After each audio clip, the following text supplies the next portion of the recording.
Assalamualaikum warahmatullahi wabarakatuh. Salam sejahtera dan semoga kita semua dalam lindungan Allah SWT. Perkenalkan, saya Puji Astuti, SPD MSc, dosen tetap di program studi S1 Akuntansi Fakultas Ekonomi Universitas Bima Indonesia.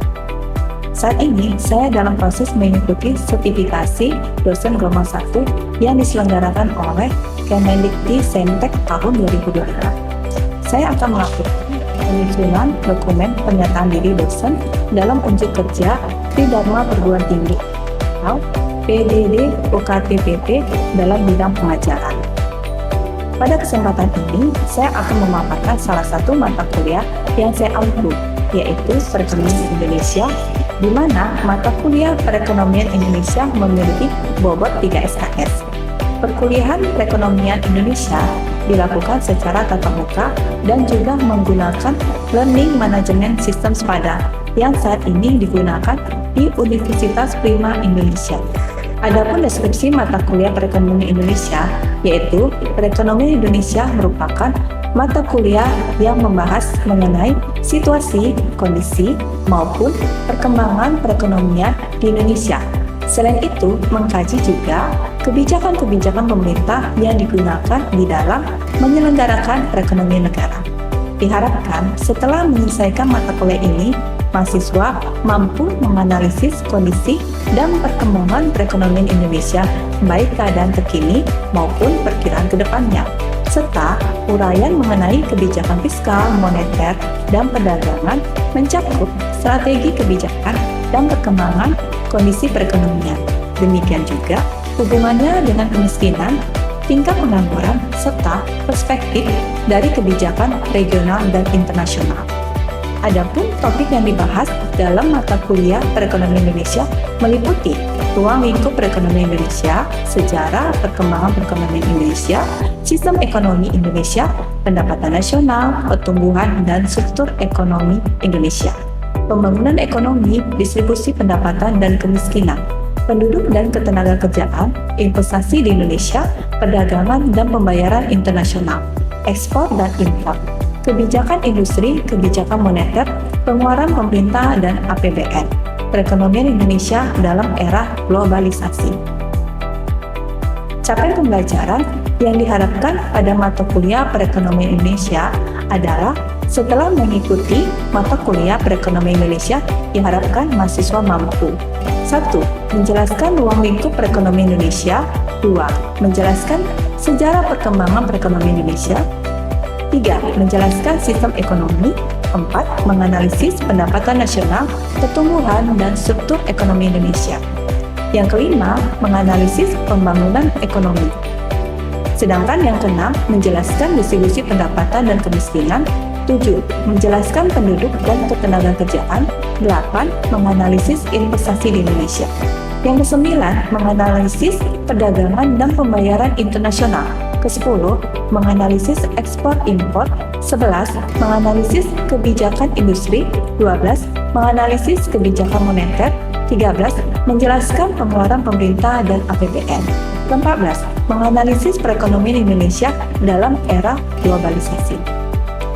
Untuk metode pembelajaran, saya menggunakan metode DIA, yaitu Delivery Interaction Assessment.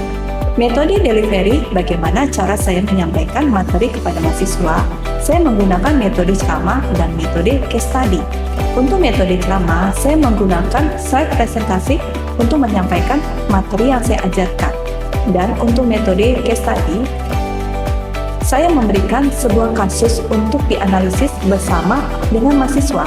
Lalu, saya juga menggunakan Learning Management System yaitu SPADA yang saat ini digunakan di Universitas Prima Indonesia. Dari SPADA tersebut, saya akan mengunggah materi yang bisa diakses oleh mahasiswa kapanpun dan dimanapun. Lalu yang kedua adalah metode interaction, yang bagaimana cara saya untuk berkomunikasi dan berinteraksi dengan mahasiswa. Saya menggunakan dua cara, yaitu menggunakan WhatsApp Group dan juga menggunakan SPADA. Untuk media WhatsApp Group, saya menggunakan media tersebut untuk bisa berdiskusi terkait materi dengan mahasiswa di luar jam perkuliahan. Dan untuk SPADA, saya juga menggunakan untuk berdiskusi terkait materi dengan mahasiswa di luar jam perkuliahan. Selain itu, untuk SPADA, saya juga menggunakannya untuk berdiskusi dan memberikan masukan terhadap latihan soal atau tugas yang saya berikan kepada mahasiswa. Yang ketiga, untuk metode asesmen adalah bagaimana cara saya untuk memberikan penilaian terhadap mahasiswa. Untuk penilaian tersebut, sudah saya tuang dalam kontrak perkuliahan yang sudah saya sampaikan di awal perkuliahan, dan tentunya sudah disepakati oleh saya dan mahasiswa. Adapun bobot penilaiannya adalah presensi 10%, tugas 20%, UTS 30%, dan UAS 40%. Dengan adanya bobot penilaian tersebut, mahasiswa diharapkan memiliki strategi untuk mencapai nilai maksimum. Berikut ini cuplikan pembelajaran mata kuliah yang saya ampuh, yaitu Perekonomian Indonesia dalam sistem pembelajaran kuliah. Mata kuliah Perekonomian Indonesia, sebelum kita mulai perkuliahan, kita harus tahu dulu tentang RPS, yaitu Rencana Pembelajaran Semester. Nah, mata kuliah ini memiliki bobot 3 SKS.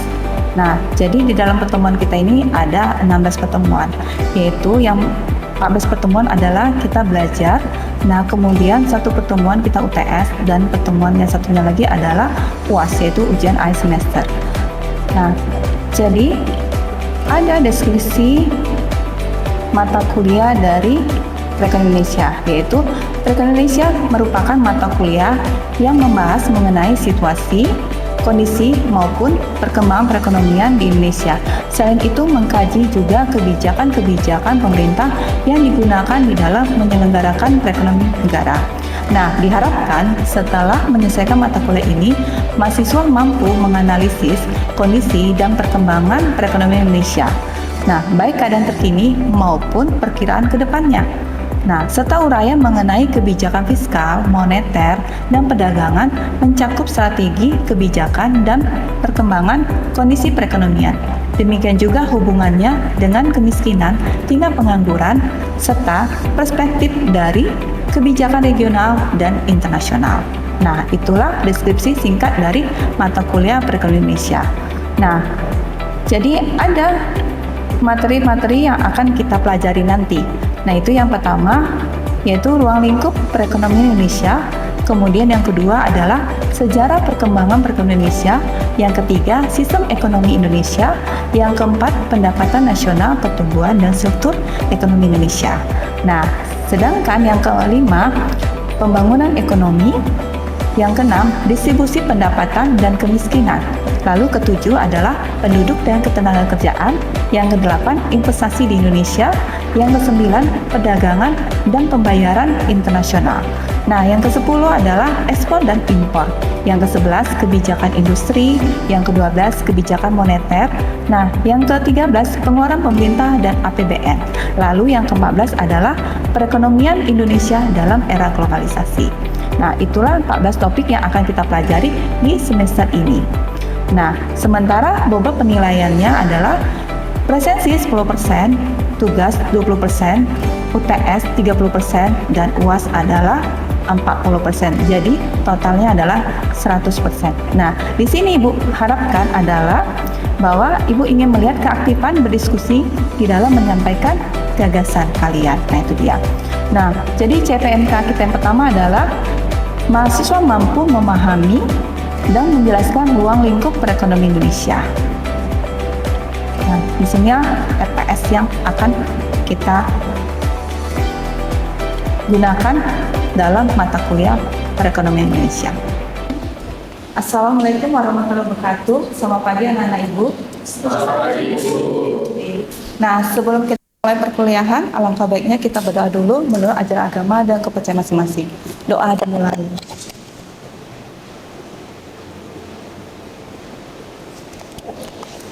Doa selesai.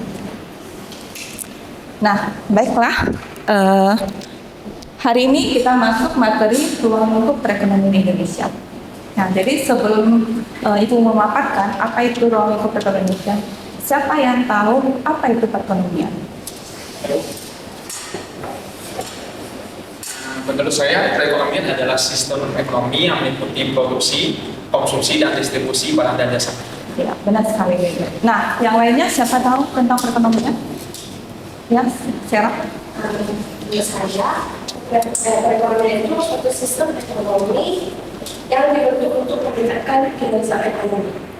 Ya, benar sekali. Nah, jadi ada pendapat menurut ini ya, seorang ahli ekonomi, yaitu Dumairi. Nah, ia berpendapat bahwa perekonomian itu adalah suatu bentuk sistem yang berfungsi untuk mengatur, nah, di mana sistem tersebut dilakukan melalui hubungan antar manusia dan kelembagaan. Nah, ini menurut pendapat si Dumairi. Jadi, perekonomian itu adalah suatu sistem yang mana ada interaksi antara pelaku-pelaku ekonomi di dalam melaksanakan kegiatan ekonomi.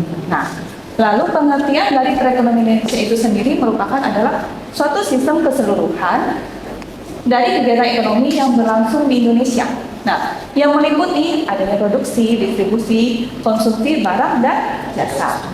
Nah, sistem ini juga mencakup berbagai dari kegiatan lembaga ekonomi, baik dari pemerintah maupun masyarakat, yang mana ada terjalin interaksi di antara mereka untuk mengatur roda perekonomian. Nah, sampai di sini sudah paham, Nak? Nah, setelah pengertian ini, maka kita masuk kepada ruang lingkup perekonomian Indonesia. Jadi setelah kalian memahami pengertian dari perekonomian Indonesia, maka kalian akan mengetahui mengenai ruang lingkup perekonomian Indonesia. Nah, di dalam ruang lingkup perekonomian Indonesia ada sistem ekonomi. Nah, kita tahu bahwa setiap negara menganut dan menerapkan sistem perekonomian berbeda-beda. Kenapa? Karena hal ini dilatar belakangi oleh berbagai konsep daya pikir dan cara pandang masyarakatnya. Nah, dalam menerapkan tata laksana kehidupan berbangsa dan negara. Nah, di mana sesuai dengan falsafah hidup yang mencerminkan aliran sosiologi dan ideologi dari masyarakat tersebut. Jadi paham ya? Jadi setiap negara memiliki sistem ekonomi yang berbeda-beda. Nah, bagi negara yang menganut prinsip kebebasan, maka sistem ekonominya menerapkan sistem kapitalis. Sedangkan bagi negara yang menerapkan prinsip kebersamaan dan juga terpimpin, nah, dia menerapkan adalah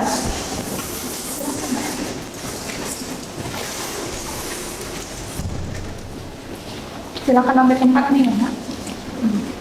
Nah, sedangkan bagi negara yang menganut, yang menerapkannya kebersamaan dan juga terpimpin, maka dia menerapkan sistem ekonomi sosialis. Bagaimana dengan Indonesia? Nah, sebagaimana yang tercantum di dalam Undang-Undang Dasar 1945, nah, sistem ekonomi kita didasarkan pada falsafah negara kita, yaitu apa? Pancasila. Jadi di sini adalah sistem ekonomi kita adalah sistem ekonomi Pancasila. Nah, benar sekali. Nah, setelah sistem ekonomi apa lagi? Yaitu pelaku ekonomi. Nah, siapa itu pelaku ekonomi? Nah, di sini adalah semua masyarakat yang terlibat di dalam kegiatan ekonomi. Nah, yang bersifat perorangan maupun kelompok. Jadi tidak per individu ya, tetapi kelompok. Nah, yang saling berinteraksi dalam setiap kegiatan ekonomi. Nah, secara teori bahwa pelaku ekonomi ini dikelompokkan lagi, ada 4 kelompok. Siapa-siapa aja? Ada produsen, konsumen ya, konsumen yaitu rumah tangga atau masyarakat. Kemudian produsen, yaitu adalah perusahaan biasanya. Lalu ada pemerintah, kemudian ada masyarakat luar negeri. Nah, setelah kita memahami pelaku ekonomi, lalu kita masuk pada sumber daya ekonomi. Nah, ini penting banget. Nah, sumber daya ekonomi itu dapat didefinisikan adalah sebagai elemen dan segala sesuatu yang ikut dan terlibat di dalam proses produksi. Nah, kita tahu bahwa kondisi sumber daya setiap negara itu sangat berbeda-beda. Kenapa? Karena disebabkan oleh perbedaan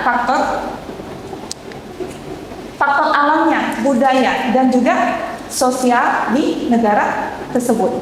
Nah, namun sumber daya ini memiliki peranan penting di dalam pembangunan ekonomi. Nah, kita tahu bahwa suatu negara itu sangat bergantung akan ketersediaan dari sumber daya. Nah, baik secara kuantitas maupun kualitas. Nah, maka sumber daya ini juga terbagi lagi, yaitu ada sumber daya ekonomi dan juga sumber daya sosial. Nah, sumber daya ekonomi ini terbagi lagi. Ada sumber daya manusia, yaitu tenaga kerja. Nah, tenaga kerja terbagi lagi. Ada tenaga kerja terdidik maupun terampil. Kalau tenaga kerja terdidik, yaitu yang mana dilihat dari tingkatan pendidikannya. Ada S1, ada D3 ya, D3, kemudian S1, S2, dan S3. Sementara terampil, yaitu memiliki keterampilan khusus. Lalu sumber daya modal. Nah, ini termasuk dari uang, mesin, bangunan, dan sebagainya. Nah, kemudian ada sumber daya alam. Nah, ini meliputi apa? Meliputi dari kekayaan alam. Ada tanah, udara, kemudian sumber daya alam yang ada di negara tersebut. Nah, kemudian yang terakhir adalah sumber daya keahlian. Nah, ini termasuk dari teknologi. Kalian masa itu gimana? Bagaimana menciptakan teknologi di negara tersebut? Kemudian inovasi, lalu manajemen di negara tersebut. Sudah paham sampai di sini, lah? Suatu peradaban manusianya yang meliputi sosial dan budaya yang berkembang di dalam masyarakat. Nah, berarti setiap negara itu memiliki peradaban. Jadi, baik Indonesia, Malaysia, Singapura, bahkan Australia, dan negara lain memiliki peradaban yang berbeda-beda. Jadi, budaya juga berbeda, dan sebagainya. Oke? Nah, kita masuk setelah mengetahui pengertian, kemudian ruang lingkupnya, lalu apa tujuan dari mempelajari perekonomian Indonesia? Nah, yang pertama adalah mengenal kebutuhan hidup manusia. Jadi, dengan mempelajari perekonomian Indonesia ini, kamu tahu apa kebutuhan kamu. Nah, jadi di sini kalian tuh jangan sampai terbalik. Mana kebutuhan primer, mana kebutuhan sekunder, dan mana kebutuhan tersier. Nah, terkadang kalau dilihat dari keseharian kita, terkadang manusia bisa terbalik ya. Kebutuhan tersier itu menjadi kebutuhan primer, padahal itu bukan yang pokok. Oke. Nah, kemudian memahami hubungan peristiwa perekonomian. Nah, tadi kita tahu kan, kita tidak terlepas dari masyarakat luar negeri kan, berarti ada kerjasama. Jadi dari mempelajari perekonomian Indonesia ini, kita tahu bagaimana peristiwa-peristiwa perekonomian yang terjadi baik yang masa lampau maupun sekarang, bahkan di suatu negara. Nah, jadi kita bisa mengetahuinya. Nah, kemudian pengambilan keputusan. Nah, jadi dengan mempelajari perekonomian ini, kita bisa menjadi orang bijak. Kalian ini, anak-anak ibu ini bisa menjadi orang bijak bagaimana mengambil keputusan ketika membeli suatu produk. Nah, yang seperti yang pertama, yaitu kita harus tahu mana kebutuhan primer, mana kebutuhan sekunder, dan mana kebutuhan tersier. Nah, yang berikutnya adalah kreativitas, pengembangan kreativitas. Nah, tadi sudah dikatakan ya, bahwa kita tidak terlepas dari peradaban manusia. Nah, ada perkembangan teknologi. Nah, maka muncul kreativitas bagaimana menyelesaikan masalah-masalah ekonomi di negara. Nah, kemudian ada pelaku ekonomi. Nah, tadi kan sudah dipaparkan ya, siapa-siapa aja pelaku ekonomi. Jadi, setiap masyarakat itu terlibat di dalam kegiatan ekonomi. Nah, jadi dengan mempelajari perekonomian Indonesia ini, kita tahu siapa-siapa aja pelaku ekonomi tersebut dan bagaimana perilaku-perilakunya. Apakah sama perilaku di Medan, di Padang? Tidak, berbeda. Oke. Nah, kemudian kebijakan ekonomi. Nah, pemerintah akan melihat ketika Indonesia itu mengalami masalah-masalah, maka pemerintah harus bersikap mengambil kebijakan. Apakah kebijakan fiskal, apakah kebijakan moneter. Nah, mengenai kebijakan fiskal dan moneter ada nanti bab yang kita bahas di pertemuan berikutnya. Oke. Nah, kemudian adalah melatih manajemen waktu dan keuangan. Nah, jadi dengan mempelajari perekonomian Indonesia ini, tadi kan sudah kamu bisa mengambil keputusan kan? Nah, bagaimana mengambil keputusan tadi dengan bijak? Otomatis kamu bisa memanajemen waktu dan bisa memanajemen keuangan kamu sendiri. Supaya apa? Artinya dalam kegiatan ekonomi kamu tidak boros. Kamu bisa memanage mana yang perlu kamu beli, mana yang perlu kamu hemat. Nah, itu dia.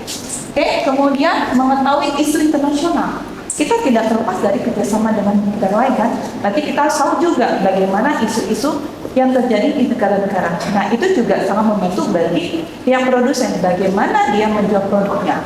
Nah, berapa harga yang perlu ditawarkan kepada masyarakat. Nah, dia tahu juga bagaimana kondisi masyarakat di Indonesia. Nah, kita tahu masyarakat Indonesia itu ada kelasnya kan, ada kelas menengah, ke bawah, dan kelas atas. Jadi perusahaan itu harus bijak dalam membuat penetapan harga. Oke? Udah paham sampai di sini? Nah, kita masuk dari aspek pendukung Indonesia.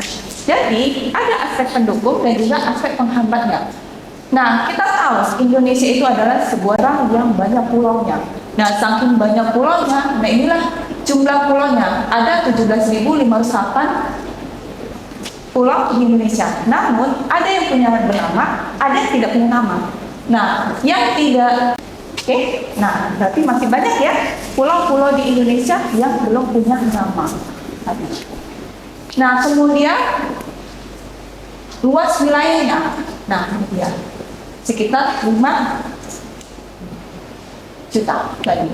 Nah, yang meliputi dari luas daratan dan luas daratan itu sebesar 1.909.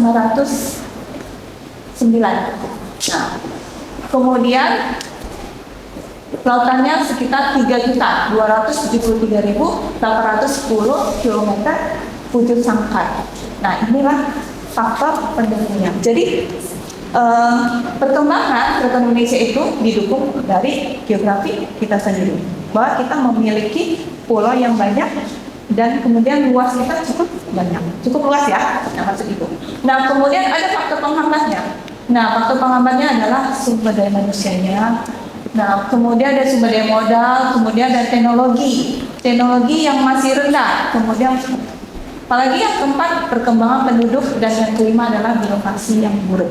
Nah, kalau sumber daya manusia, kenapa itu menjadi faktor penghambat? Yaitu masih banyak penduduk Indonesia yang memiliki pendidikan rendah. Kalau di kota, kita nggak usah tanya lagi ya, bahwa pendidikan sudah tinggi.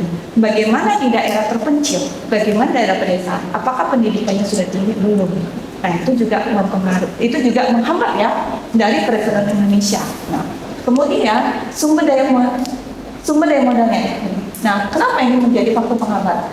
Karena banyaknya sumber daya manusia itu yang kurang terampil, nah maka sumber daya modal itu tidak bisa kita kelola. Ternyata sia-sia kan? Jadi ini menghambat dari perekonomian Indonesia. Lalu teknologi masih rendah. Kalau pendidikan yang kurang, otomatis teknologi kurang. Nah, itu dia. Nah, kemudian perkembangan penduduk. Nah, di sini perkembangan penduduk. Nah, ada beberapa daerah yang memiliki penduduk yang banyak. Nah, di mana adalah pendidikannya kurang, otomatis juga menghambat kan? Nah, itu dia. Nah, kemudian penyebaran penduduknya juga karena banyak orang-orang lari ke kota, dan sekolah tinggi-tinggi di kota tidak mau balik kampung. Ini juga menghambat, memajukan kota tapi tidak memajukan daerahnya. Itu dia.